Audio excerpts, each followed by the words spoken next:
Assalamualaikum warahmatullahi wabarakatuh.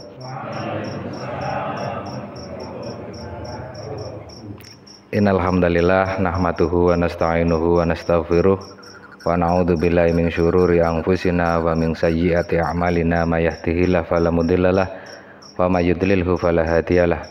Asyhadu an la ilaha illallah wahdahu la syarikalah wa asyhadu anna Muhammadan abduhu wa rasuluh.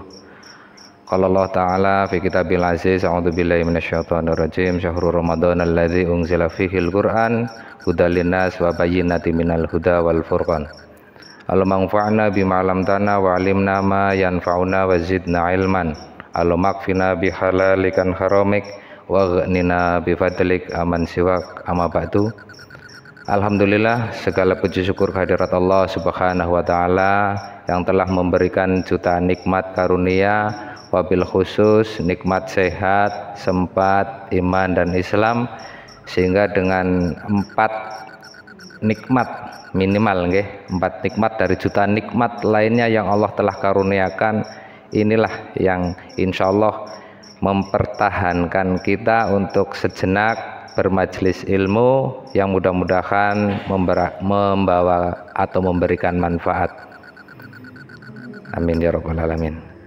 Salam beserta salawat marilah senantiasa kita curah limpahkan kepada junjungan Nabi besar kita Muhammad Sallallahu Alaihi Wasallam, yang tanpa beliau tidaklah mungkin kita juga berkumpul di sini menunaikan sholat maghrib berjamaah di musola yang insya Allah penuh berkah ini. Karena dengan kesabaran beliau membawa risalah panjang dari kenabian Nabi Adam hingga ditutup pada kenabian beliau dengan kasih sayang yang luar biasa, kesabaran yang tiada batasnya, sampailah Islam berada di tengah-tengah kita, menjadi panduan hidup kita. Insya Allah nggih, sampun dados panduan hidup nggih Islam nggih, melalui Quran dan contoh perilaku Nabi, contoh akhlakul karimah Nabi yang memandu kita. Mudah-mudahan selamat fid dunia wa fil akhirah, dan mudah-mudahan Allah senantiasa memudahkan kita dalam rangka menuntut ilmunya, dan mudah-mudahan memberikan manfaat atas apa ilmu yang sudah ada pada diri kita, dan mudah-mudahan bisa menjadi jariah kita, sehingga mudah-mudahan kelak nanti ketika terputusnya nafas kita, berakhirlah dosa-dosa kita, namun amal jariah kita masih terus mengalir pada diri kita. Amin ya rabbal alamin. Dan mudah-mudahan Allah juga senantiasa mencukupkan rizki untuk kita, rizki-rizki yang thayyib, yang jauh dari syubhat, apalagi yang haram, sehingga mudah-mudahan walaupun hanya dengan rizki yang sedikit itu menenangkan hati kita, menyehatkan jiwa dan raga kita, dan mudah-mudahan kalau banyak juga tidak sampai merusak. Amin ya. Amin ya rabbal alamin. Sehingga Rabbana atina fid dunya hasanah wa fil akhirati hasanah wa qina adzabannar, mudah-mudahan ada pada diri kita semuanya. Amin. Amin ya rabbal alamin. Alhamdulillah, pada pertemuan yang lalu telah kita membahas tahiyatul masjid nggih. Tahiyatul masjid perlu atau tidak di musola, dan jawabannya kalau musola tidak perlu. Kalau musola nggih, sementara perbedaan masjid dan musola letaknya ada di tanah wakaf dan tidak. Jadi misal musola-musola teng Losari karena status tanahnya memang wakaf, peruntukannya juga untuk ibadah, dari wakif ke nazir, kemudian juga ada muwakafnya atau ingkang nganggeni nggih, yang menggunakan, berarti sudah komplit itu sebagai hukum masjid. Walaupun sebutan kita musola, tapi berlaku hukum-hukum masjid. Jadi kalau musolanya kok model Losari, berarti perlu juga tetap tahiyatul masjid. Dados clear kalau ingin nggih. Kemudian insya Allah hari ini kita akan membahas nopo rangkuman dari surat Ali Imran nggih, surat Ali Imran, yaitu surat ketiga di Al-Quran. Insya Allah ini sudah kami rangkumkan, okay. Jadi panduannya Jurnetrok the Quran ning ben simple kulo ringkes malih saya rangkum lagi dan ada beberapa tambahan. Saya mulai dari nama surat adalah Ali Imron. Nopo ini bahasa Jawanya keluargi ini pun Ali Imron, okay. Kemudian jumlah ayat 200 ayat, tergolong surat Madaniyah, berarti diturunkan di Madinah. Tema utamanya, kalau wingi wonten pinten tema utamanya? Tesi kesupen nggih. Ali Imran itu ada 4, nggih. Ali Imran itu ada 4, paling tidak membahas tentang keimanan, kemudian sejarah Nabi dan pedoman hidup umat Islam. Kalau di sini terkait dengan sejarah dispesifikan perang Badar dan perang Uhud, di ayat 121 sampai dengan 129-nya. Yang pertama keimanan dan tauhid, yaitu menegaskan keesaan Allah dan pentingnya beriman kepada Al-Quran dan kitab-kitab sebelumnya. Jadi saya bacakan dulu tema intinya, kemudian nanti kita bahas sesarengan berikut ayat dan terjemahannya. Jadi yang pertama adalah keimanan dan tauhid. Menegaskan keesaan Allah, pentingnya beriman kepada Al-Quran dan kitab-kitab sebelumnya. Kemudian peringatan agar tidak mengikuti hawa nafsu dalam beragama. Kemudian berpegang teguh pada agama. Yang kedua, kisah keluarga Imron dan Nabi Isa alaihi salam. Keutamaan keluarga Imron dibahas di surat Ali Imron, ya. Kemudian kisah kelahiran Maryam, orang tuanya, ibunya khususnya itu berazam, berjanji nanti anaknya untuk menjadi pengabdi di Baitul Maqdis di Palestina kalau sekarang, ya. Dan mukjizat kelahiran Nabi Isa yang tanpa ayah. Yang ketiga, seruan kepada ahli kitab, dialog dengan ahli kitab dalam kurung Yahudi dan Nasrani tentang kebenaran Isa sebagai hamba dan utusan Allah, bukan Tuhan. Kemudian mengajak ahli kitab, terutama Yahudi dan Nasrani, kepada kalimat yang sama, yaitu hanya menyembah Allah. Selanjutnya mengkritik penyimpangan ahli kitab dalam menyembunyikan kebenaran dan memutarbalikkan fakta. Di Ali Imran juga dibahas karakter Yahudi, karakter orang-orang Yahudi seperti apa dibahas di sini. Yang keempat, ujian dan cobaan bagi orang-orang beriman, anjuran untuk tetap teguh dalam keimanan, menjaga persatuan dan menghindari perpecahan. Nah, ini pada intinya, kadang kita diuji, kita dicoba dengan perpecahan yang tiada henti, sedikit-sedikit sudah pecah kata seniku. Nah, ini memang problematika kita, ujian kita. Kemudian ujian dari luar adalah peringatan tentang bahaya tipu daya musuh-musuh Islam, ujian dan pentingnya bersabar dalam menghadapi ujian. Kemudian yang kelima, yaitu hikmah dari peristiwa perang. Di sini dibahas perang Uhud dan Badar, kemudian kemenangan awal dan hikmah kekalahan akibat ketidaktaatan sebagian pasukan muslim. Karena dulu berebut ghanimah, rampasan perang. Kemudian di sini juga dibahas riba. Jadi di masa-masa perang itu ternyata terjadi praktek ribawi. Kemudian yang keenam, waspada, tawakal, dan bersabar. Penegasan bahwa segala sesuatu yang terjadi adalah kehendak Allah. Kemudian motivasi untuk terus berbuat baik, memaafkan, dan menjaga hubungan dengan sesama. Selanjutnya, janji kemenangan dan kebahagiaan akhirat bagi orang-orang yang bersabar dan bertakwa. Hikmah dari Ali Imran ini, satu, keutamaan ilmu dan keimanan. Islam menghargai akal dan menganjurkan umatnya mencari ilmu, sebagaimana paradigma di Muhammadiyah itu melihat, memandang memandang di dalam nama dini ya al-khamsah, 5 paradigma pandangan warga Muhammadiyah terhadap al-Islam sebagai agama itu ad-dinul hadarah, sebagai agama peradaban. Kemudian ada ad-dinul ilm, memandang Islam bagi kita warga Muhammadiyah itu melihatnya sebagai din agama ilmu, okay? Jadi banyak motivasi-motivasi atau kalau dulu kami di pondok itu belajar mahfudzat, keutamaan ilmu, ada mahfudzatnya, utlubil ilma minal mahdi ilal lahdi, utlubil ilma walau bisin, dan seterusnya. Banyak untuk memotivasi untuk kita terus mencari ilmu. Kemudian keteguhan dalam keimanan, meskipun diuji umat Islam harus tetap kuat dan bersatu.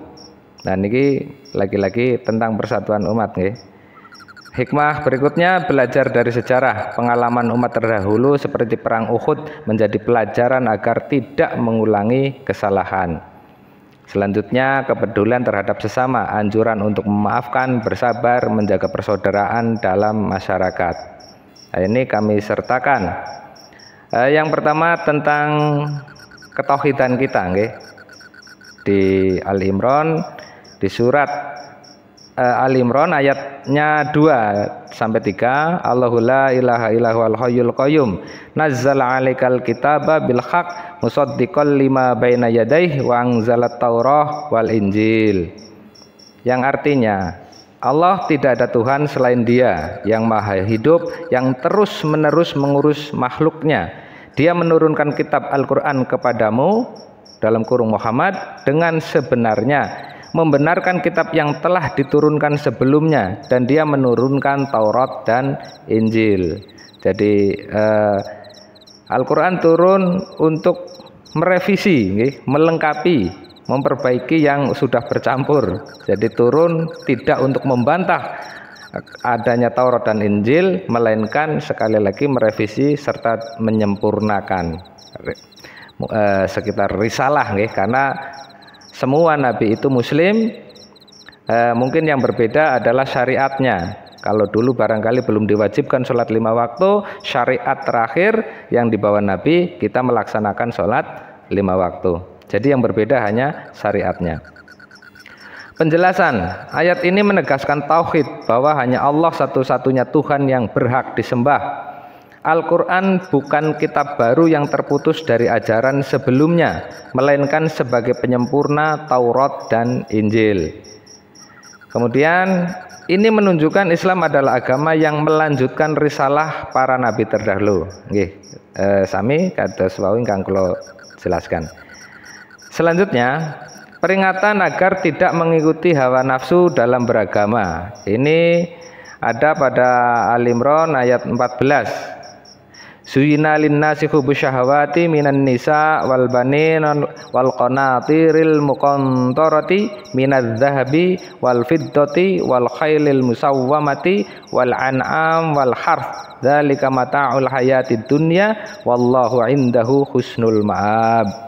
Dijadikan syahwat terasa indah dalam pandangan manusia, cinta terhadap apa yang diinginkan berupa perempuan atau wanita, anak-anak, harta benda yang bertumpuk dalam bentuk emas dan perak, minal fiddati, zahabi wal fiddati, kemudian wal khailil musawwamati, itu kuda pilihan.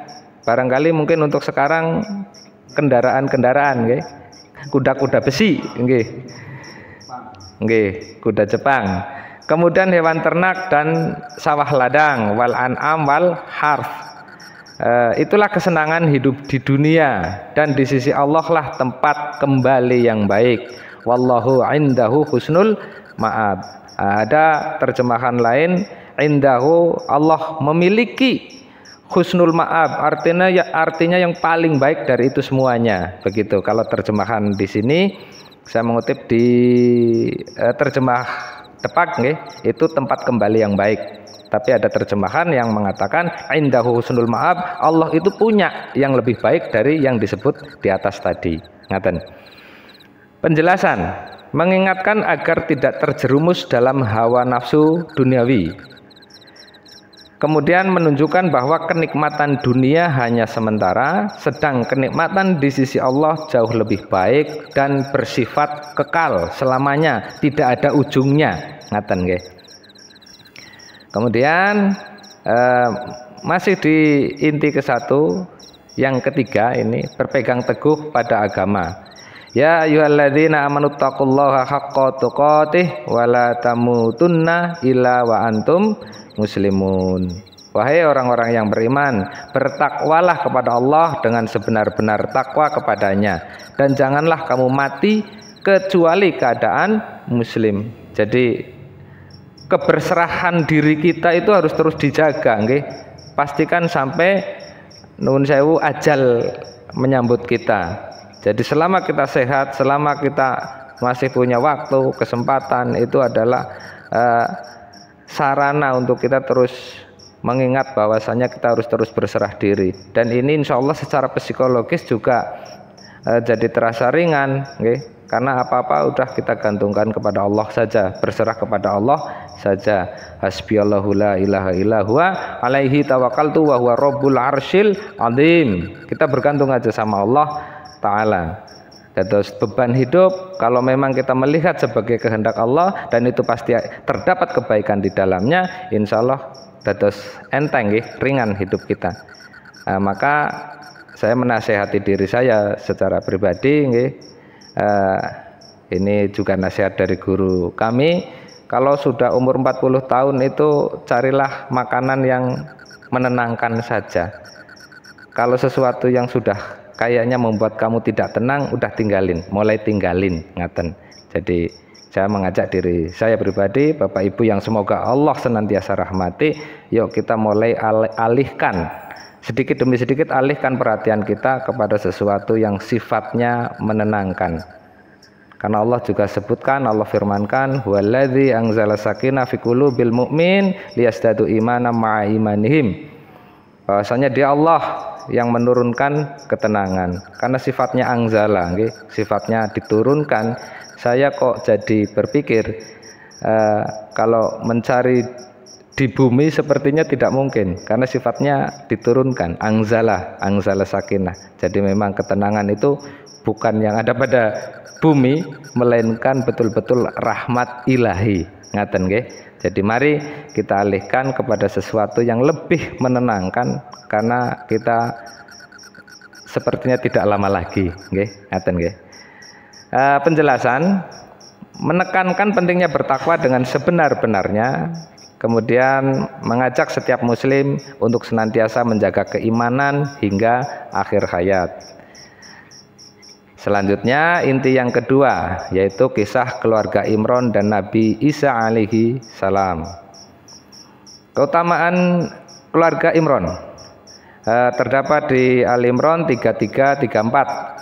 Innallaha astafa Adama wa Nuhan wa ala Ibrahim wa ala Imran alal alamin, dzurriyyatan ba'duha min ba'd. Wallahu sami'un alim. Sesungguhnya Allah telah memilih Adam, Nuh, keluarga Ibrahim, dan keluarga Imron melebihi segala umat di masa mereka masing-masing, sebagai satu keturunan yang sebagian dari mereka keturunan dari yang lain, dan Allah maha mendengar, maha mengetahui. Penjelasan, Allah memilih keluarga Imron sebagai keluarga yang diberkahi dan penuh ketakwaan, setara dengan keluarga Nabi Adam, Nuh, dan keluarga Ibrahim.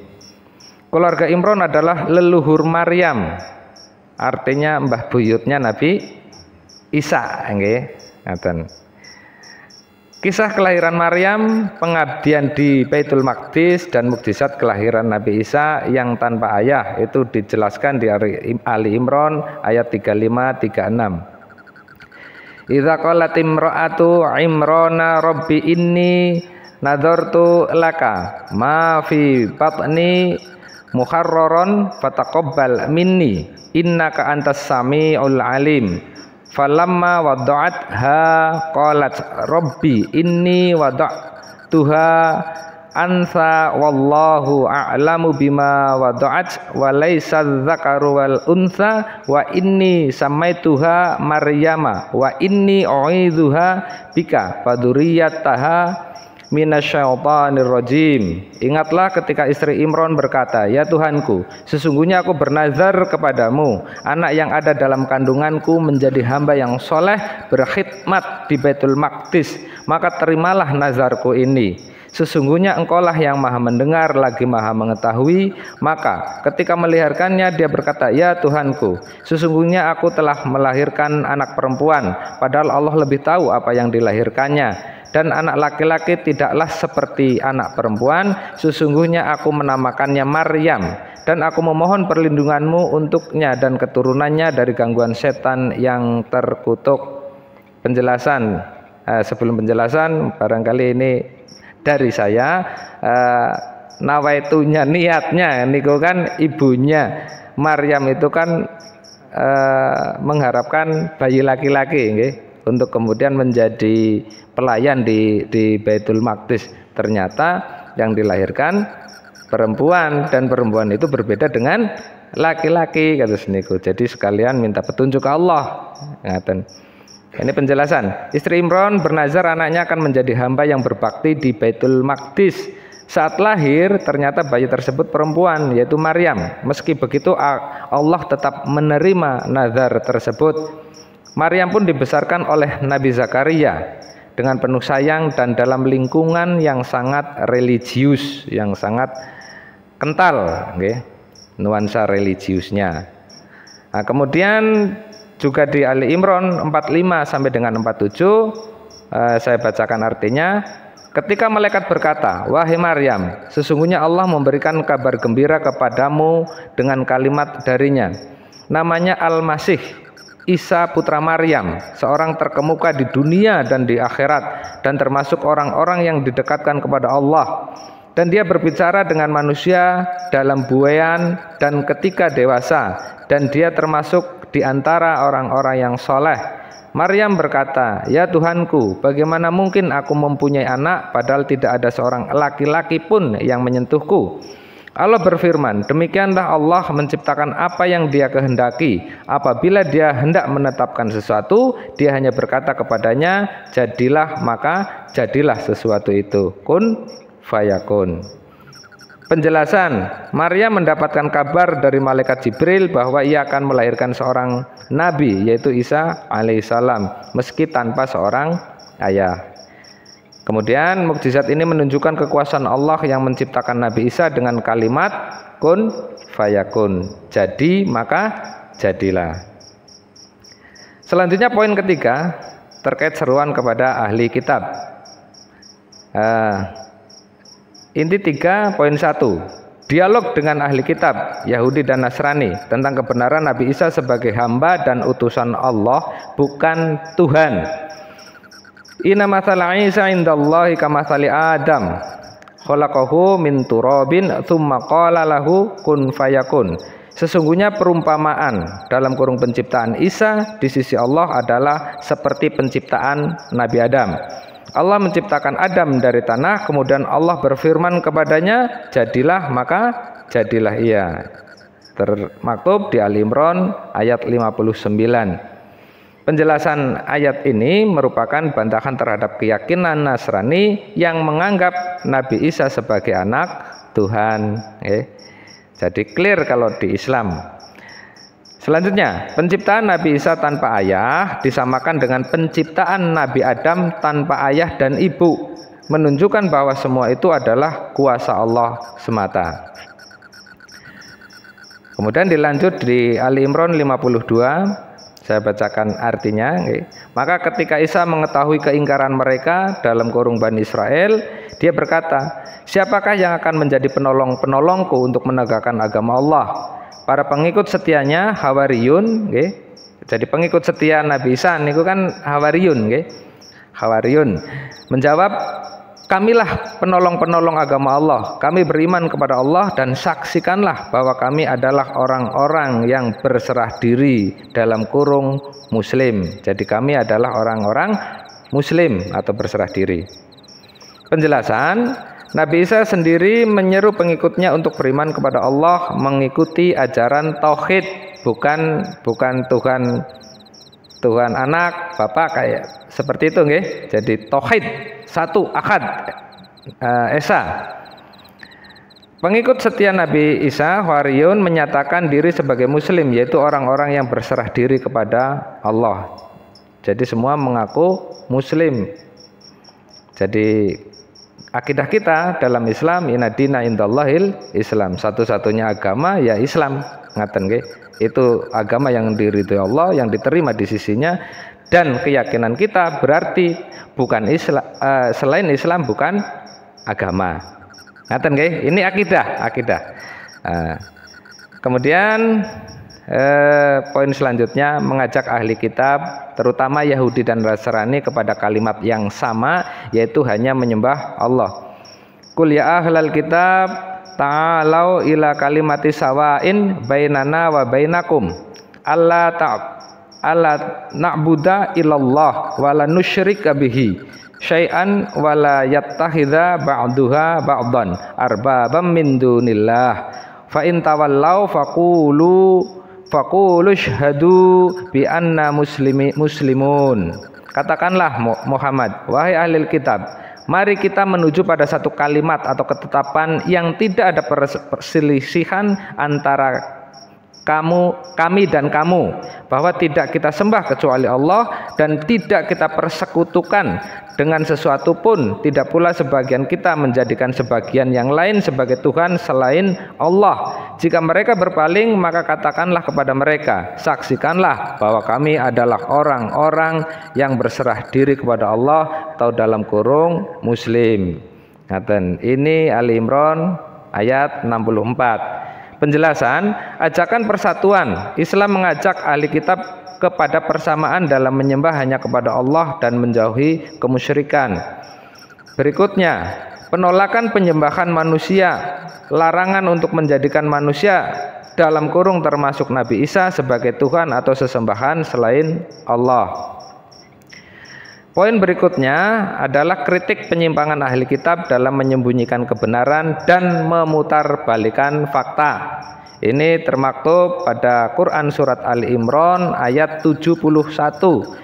Ya ahlal kitab lima tulbisunal haqqa bil batil wa taktumunal haqqa wa antum ta'lamun. Wahai ahli kitab, mengapa kamu mencampur adukan yang benar dengan yang batil dan menyembunyikan kebenaran padahal kamu mengetahuinya. Pada ayat 181, saya langsung bacakan artinya. Sungguh Allah benar-benar telah mendengar perkataan orang-orang Yahudi yang mengatakan, sesungguhnya Allah itu miskin dan kami kaya. Kami akan mencatat perkataan mereka dan pembunuhan terhadap nabi-nabi yang mereka lakukan tanpa hak atau alasan yang benar. Kami akan mengatakan kepada mereka pada hari kiamat, rasakanlah azab yang membakar. Dados luar biasa niki Yahudi nggih, selain membunuh para nabi Allah, juga Allah dikatakan miskin, dan luar biasa niki karakter Yahudi nggih. Karakter Yahudi yang lain ini dulas nggih. Oh nggih. Ini karakter Yahudi di Ali Imran 181 nggih. Nggih. Yang sekarang sedang menjajah saudara kita di Palestina, luar biasa.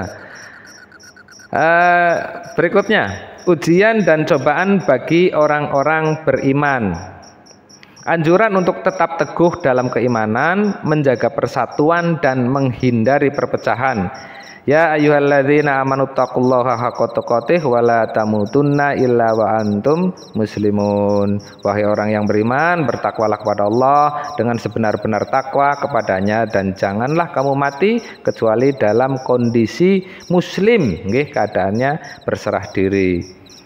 Di ayat yang lain di Ali Imran 103, saya bacakan artinya. dan berpegang teguhlah kamu semuanya pada tali Allah, dan janganlah kamu bercerai-berai, dan ingatlah akan nikmat Allah kepadamu ketika kamu dahulu jahiliyah bermusuhan, lalu Allah mempersatukan hatimu, sehingga dengan nikmatnya kamu menjadi bersaudara, dan kamu telah berada di tepi jurang neraka, lalu Allah menyelamatkan kamu darinya. Demikianlah Allah menerangkan ayat-ayatnya kepadamu agar kamu mendapatkan petunjuk. Penjelasan ayat ini menekankan pentingnya persatuan umat Islam dan menghindari perpecahan dengan selalu berpegang teguh pada tali agama Allah, yaitu Al-Quran dan Sunnah. Wa'tasimu bihablillahi jami'a wala tafarraqu. Jangan bercerai-berai, berpecah. Poin selanjutnya, peringatan tentang bahaya tipu daya musuh-musuh Islam, ujian dan pentingnya bersabar dalam menghadapi ujian. Pada Ali Imran 120, jika kamu memperoleh kebaikan, niscaya mereka bersedih hati. Tapi jika kamu ditimpa bencana, mereka bergembira karenanya. Jika kamu bersabar dan bertakwa, tipu daya mereka sedikit pun tidak akan membahayakanmu. Sesungguhnya Allah mengetahui segala apa yang mereka kerjakan. Dados pun kawit ndisit nggih ngaten niku nggih. Kalau kita suka sedang bergembira, mereka malah bersedih. Kalau kita sedang sedih terkena bencana, mereka malah tepuk tangan kados niku kinten-kinten. Pada Ali Imran 186 ya, kamu sungguh-sungguh akan diuji pada harta dan dirimu, dan juga kamu sungguh-sungguh akan mendengarkan banyak hal yang sangat menyakitkan hati dari orang-orang yang diberi kitab sebelum kamu dan dari orang-orang yang mempersekutukan Allah. Jika kamu bersabar dan bertakwa, maka sesungguhnya yang demikian itu termasuk urusan yang patut diutamakan. Dados memang kawit ndisit ngaten. Penjelasan. Waspada terhadap tipu daya. Musuh-musuh Islam selalu mencari celah untuk menyakiti hati kaum muslimin. Kebaikan kita akan membuat mereka iri, sementara kesulitan kita menjadi kegembiraan bagi mereka. Selanjutnya, kita diminta terus bersabar dan bertakwa. Kemudian, kunci untuk menghadapi segala ujian adalah sabar dan takwa. Dengan bersabar, kita akan terhindar dari dampak buruk tipu daya musuh. Selanjutnya, ujian dalam harta dan jiwa. Kehidupan dunia ini penuh dengan ujian, baik berupa harta, diri, maupun ucapan-ucapan yang menyakitkan dari orang-orang yang tidak beriman. Dados ujian kita sebagai muslim sering yang seperti itu, nggih. Wonten digoda dunia, digoda yang kita cintai. Tidak digoda seperti itu. Kadang dari luar kita barangkali lebih sering mendapatkan kezoliman, nggih. Luar biasa. Negeri ini juga sepertinya sedang tidak baik-baik saja, bahkan laut saja sudah sampai dipagari. Harus niku nggih, luar biasa. Kemudian kita dituntut untuk memiliki mental yang kuat. Allah mengingatkan bahwa kesabaran dan ketakwaan adalah tanda keteguhan hati dalam menghadapi ujian hidup. Poin kelima, intisari kelima, hikmah dari peristiwa perang. Di sini ada perang Uhud dan perang Badar, kemenangan awal dan hikmah kekalahan akibat ketidaktaatan sebagian pasukan muslim. Ini termaktub di Ali Imran 121.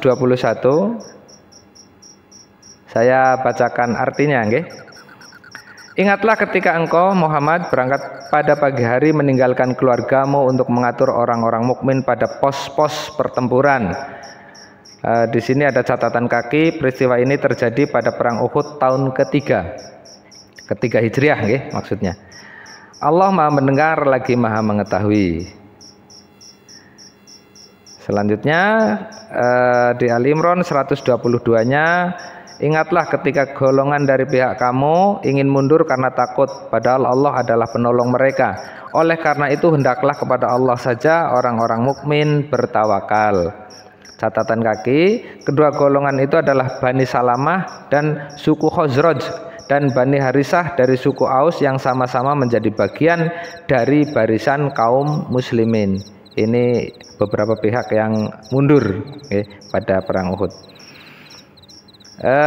Di 123-nya, sungguh Allah benar-benar telah menolong kamu dalam perang Badar, padahal kamu pada saat itu adalah orang-orang lemah. Oleh karena itu bertakwalah kepada Allah agar kamu bersyukur. Di sini ada catatan kaki juga. Perang Badar terjadi ketika umat Islam jumlahnya sangat sedikit waktu itu nggih, nembe mawon hijrah teng Madinah. Perlengkapan perang juga masih kurang. Itu sebagai catatan kaki. Saya lanjut di Ali Imran 124-nya. Ingatlah ketika engkau Nabi Muhammad mengatakan kepada orang-orang mukmin, apakah tidak cukup bagimu bahwa Tuhanmu membantumu dengan 3.000 malaikat yang diturunkan dari langit. Terus perangnya Badar kan pasukan muslim pinten Bapak Ibu?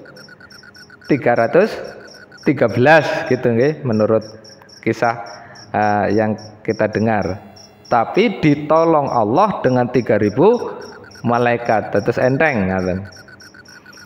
Saya lanjut di Ali Imran 125-nya. Ya, jika kamu bersabar dan bertakwa, lalu mereka datang menyerang kamu dengan tiba-tiba, niscaya Allah menolongmu dengan 5.000 malaikat yang memakai tanda. Kalau tadi di Badar 3.000, ini 5.000. Kemudian Ali Imran 126. Allah tidak menjadikannya pertolongan itu kecuali hanya sebagai kabar gembira bagi kemenanganmu dan agar hatimu tenang karenanya. Tidak ada kemenangan selain dari Allah yang Maha Perkasa lagi Maha Bijaksana. Kemudian Ali Imran 127-nya. Hal itu dilakukan untuk membinasakan segolongan orang kufur atau untuk menjadikan mereka hina sehingga mereka kembali tanpa memperoleh apapun. Terdapat catatan kaki di 127-nya, maksudnya adalah bahwa 70 pemimpin kafir terbunuh dan 70 orang lainnya ditawan. Dados ini juga karena doa Nabi untuk orang kafir ada yang hidup ngaten. Saya lanjut Ali Imran ayat 128. Hal itu sama sekali bukan menjadi urusanmu Nabi Muhammad. Apakah Allah menerima tobat mereka atau mengazabnya? Karena sesungguhnya mereka orang-orang yang zalim. Catatan kaki di sini menurut riwayat Al-Bukhari, ayat ini turun karena Nabi Muhammad berdoa kepada Allah agar menyelamatkan sebagian pemuka kaum musyrik dan membinasakan sebagian lainnya. Nggih, kados yang saya sampaikan di depan tadi. Kemudian ada riba di sini nggih. Di poin kelima di Ali Imran 130 juga disebut tentang adanya riba. Ya ayyuhalladzina amanu la ta'kulur riba ad'afan mudha'afatan wattaqullaha la'allakum tuflihun. Wahai orang-orang yang beriman, janganlah kamu memakan riba dengan berlipat ganda dan bertakwalah kepada Allah agar kamu beruntung. Catatan kaki di Ali Imran 130. Riba dalam ayat ini dimaksudkan sebagai utang piutang yang ketika tidak bisa dibayar pada waktu jatuh tempo, pengutang diberi tambahan waktu, tapi dengan ganti berupa penambahan jumlah yang harus dilunasinya. Menurut para ulama, riba nasiah ini haram, walaupun jumlah penambahannya tidak sampai berlipat ganda. Intinya yang tambahan sudah masuk riba. Selanjutnya, poin intisari yang keenam, kita diminta untuk terus berwaspada, tawakal dan bersabar. Ali Imran 196, saya bacakan artinya. Jangan sekali-kali kamu terperdaya oleh bolak-balik perjalanan orang kufur di seluruh negeri. Niki. Jangan kamu terperdaya oleh bolak-balik perjalanan orang kufur di seluruh negeri. Terus memang kalau kita lihat sepertinya orang kafir kok nyaman, enak pergi ke sana kemari, kayaknya asik sekali. Ini fitnah yang luar biasa. Tapi ternyata ini sudah Allah firmankan 1400 tahun lebih yang lalu ternyata ini, di 196. Untuk kita tidak perlu terperdaya hal-hal itu. Apalagi sampai menggunakan uang haji untuk jalan-jalan, ini kan naudzubillahi min dzalik nggih. Ada kasus seperti itu dulu nggih. Naudzubillahi min dzalik. Kemudian di Ali Imran 200. Nah, ini ayat terakhirnya, ya ayyuhalladzina amanus biru wasabiru warabitu wattaqullaha la'alakum tuflihun. Wahai orang-orang yang beriman, bersabarlah kamu, kuatkanlah kesabaranmu, tetaplah bersiap siaga di perbatasan negerimu, dan bertakwalah kepada Allah agar kamu beruntung. Nah, ini juga sudah diminta ini sama Allah untuk kita berjaga-jaga di perbatasan negerimu. Apa negeri kita dijaga atau tidak nih? Mboten ngertos mun dipageri, ngertos dan lain seterusnya. Lah ini firman Allah untuk kita berjaga-jaga. Tapi mungkin maksudnya adalah niku nggih. Warobitu itu di Palestina di sana, jadi berjaga-jaga di Palestina. Tapi bila mana ini ditarik pada sekup kecil negeri kita, mungkin karena kurangnya penjagaan sehingga laut-laut dipun pageri seniki. Selanjutnya Quran Al-Imran 198. Akan tetapi orang-orang yang bertakwa kepada Tuhannya, mereka akan mendapat surga-surga yang mengalir di bawahnya sungai-sungai dan mereka kekal di dalamnya sebagai karunia dari Allah. Apa yang ada di sisi Allah itu lebih baik daripada orang-orang yang selalu berbuat baik. Jadi mohon maaf, apa yang ada di sisi Allah itu lebih baik bagi orang-orang yang selalu berbuat baik. Jadi percaya saja, dengan kita terus waspada, tawakal, dan terus bersabar, walaupun mungkin saja bisa terjadi di dunia kita mungkin barangkali tidak mendapatkan apapun, tapi janji Allah pasti di kelak di yaumil akhir insya Allah kita dimasukkan ke jannahnya, di mana air mengalir, sungai mengalir di bawahnya, pokoknya indah. Lah itulah tentu sebagai tujuan muslimin semuanya tanpa terkecuali. Dan mudah-mudahan pada akhirnya saya berdoa kebersamaan ini di dunia juga di akhirat. Mudah-mudahan kita dikumpulkan kelak dengan Nabi kekasihnya yang juga sekaligus Nabi yang luar biasa bagi kita semuanya. Mudah-mudahan kita berkumpul di jannahnya. Amin ya rabbal alamin. Mungkin ngaten yang bisa saya sampaikan. Sepertinya biasanya kalau di terakhir wonten ingkang badhe tanglet nggih monggo saya tutup dulu nggih. Mohon maaf segala kekurangan, kebenaran datang dari Allah. Kalau ada khilaf kata tentu mutlak dari pribadi ini yang masih fakir, yang masih bodoh, yang masih terus belajar. Demikian, nasru minallah wa fatun qarib wa basyiril mu'minin billahi taufik wal hidayah. Wassalamualaikum warahmatullahi wabarakatuh.